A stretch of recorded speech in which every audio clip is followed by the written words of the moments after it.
بسم الله الرحمن الرحيم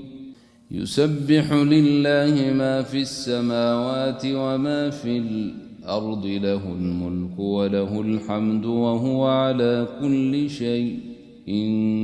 قدير هو الذي خلقكم فمنكم كافر ومنكم مؤمن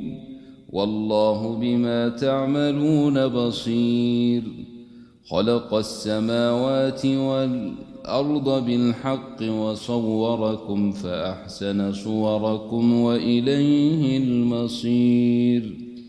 يعلم ما في السماوات والأرض ويعلم ما تسرون وما تعلنون والله عليم بذات الصدور ألم يأتكم نبأ الذين كفروا من قبل فذاقوا وبال أمرهم ولهم عذاب أليم